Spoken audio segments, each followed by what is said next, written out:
Hello viewers, in today's class we are going to discuss yet another very important and conceptual problem from fractional part function, right?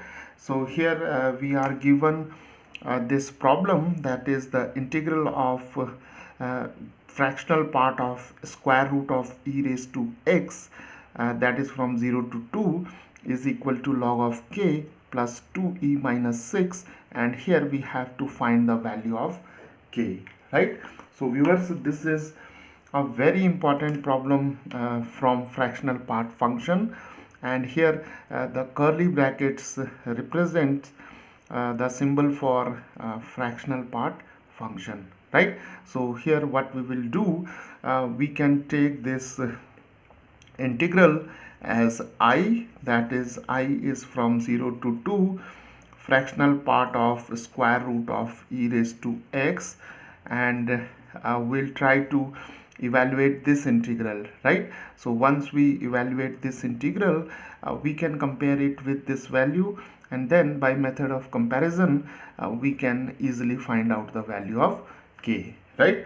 So let us start. Now here we can use the method of substitution, and here let us substitute u is equal to square root of e raised to x, right? So when u is square root of e raised to x, so u square is equal to e raised to x, right?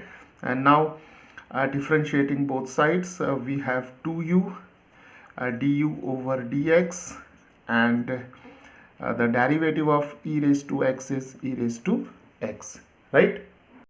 So now e raised to x is u square, so we have 2u du over dx, this is u square, and dx is now 2u du over u square, that is 2 du over u, right? So we'll make use of the value for dx as 2 du over u, right? Okay, so now let us change the limits accordingly. So here x varies from 0 to 2, right? So here we have x is 0 and here we have x is 2. So when x is 0, we have u is equal to square root of e raised to 0. So here we'll take x is equal to 0. So this is e raised to 0 is 1. So we have 1, that is 1, right? And when x is 2, then we have u is equal to square root of e square, and square root of e square is e, right? So now when x varies from 0 to 2, then u varies from 1 to e, right? So now let us rewrite this integral I as 1 to e, that is u varies from 1 to e, and we have the fractional part here, and for square root of e raised to x we can write here u, and for dx we can write 2 du over u, right? So now here we'll apply the definition of fractional part function. So we know that the fractional part of y is given by y minus greatest integer of y, right? So this definition would be used over here. So I is now from 1 to e, and for fractional part of u we can write u minus greatest integer of u divided by u, and we can take this 2 outside, and here we have du, right? Okay, so now at this step what we can do, we can write it as 2, and here we have 1 to e, and we can separate or we can write this as a sum of two terms. So we can write it as u over u minus greatest integer of u over u, and this is du, right? So this is 2, here we have 1 to e, and this is u and u cancel, these two cancel out, so we have 1 minus greatest integer of u over u, and here we have du, right?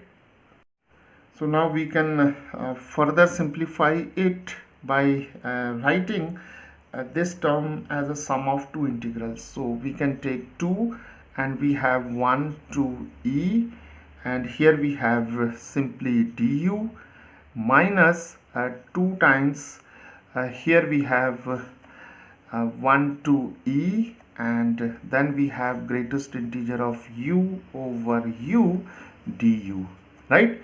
Okay, so now here we can take this integral as I1. So I1 is 1 to e du, and the integral of du is simply u, and we have limits 1 to e, so this is simply e minus 1, right?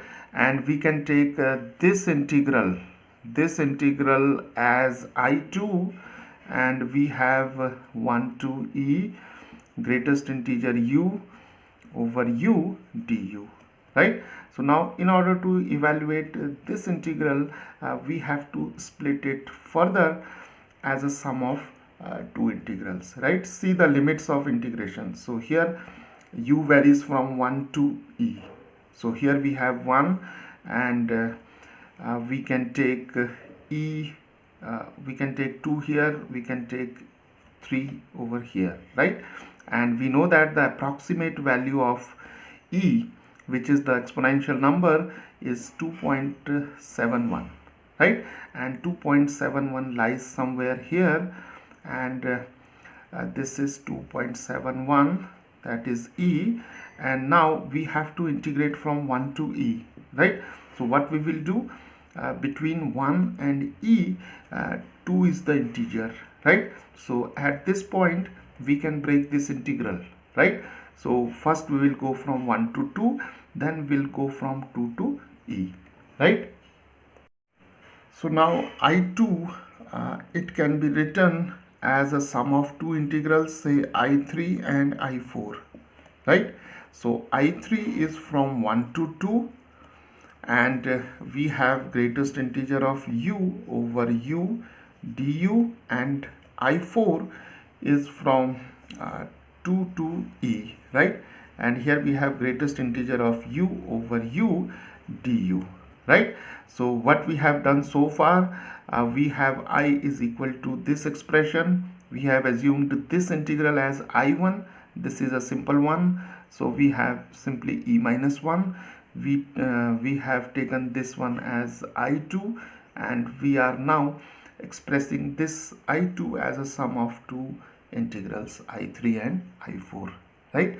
So now here we have 1 to 2 and 2 to e. So at this step we'll make use of the definition of greatest integer function. See, here u varies from 1 to 2, right? So when u varies from 1 to 2, then the value of greatest integer of u is obviously equal to 1, right? And here u varies from 2 to e, so when u varies from 2 to e, right, this is 2 and this is e is approximately 2.71, right? So whenever u lies between 2 and e, then the value of greatest integer of u is 2, right? So whatever is the value of u that is lying between 2 and 2.71, then by virtue of the definition of greatest integer function, the value of greatest integer u is always 2, right? So now I2 can be written as 1 to 2. Here we have 1, so we have 1 over u du, and here we have 2 to e, and here we have 2, so this is 2 over u du, right? So viewers, now the integral of 1 over u is obviously log of u, and the limits are from 1 to 2, and here we can take 2 outside, and again we find the integral of 1 over u, that is log of u, right? And the limits are from 2 to e, right? So this is now log of 2 minus log of 1. We'll substitute the limits and we'll take the difference, and here we have log of e minus log of 2, right? And log of 1 is obviously equal to 0, and here one thing is to be noted, that is the base of the logarithm is the exponential number e. It means we are dealing with the natural log, right? So log 1 is 0, so we have simply here log 2, then the value of log e is 1, so here we have 1, and here we have minus log 2. So this is log 2 plus 2 minus 2 log 2, and this is 2 minus log 2, because log 2 minus 2 log 2 is minus log 2, right? So now we can write the final value of this integral I as 2 times of, here we have 2, and the value of this integral is e minus 1, and then we have minus 2 here, and the value of this integral is 2 minus log of 2, right? So this is 2e minus 2, this is minus 4, and this is plus 2 log 2, right? And this is 2e, this is minus 2 minus 4, that is minus 6, and 2 log 2 can be written as log of 2 square, that is log of 4, right? So here we have used the property that is log of a raised to b is b log a, right? So here we have log of 4, right? And this expression can be rewritten as log of 4 plus 2e minus 6, right? So viewers, the value of this integral is given by log of 4 plus 2e minus 6, but here we are given the value as log of k plus 2e minus 6, and now if we compare these two expressions, we get the value of k as 4, right? So viewers, this is how we solve this important and conceptual problem.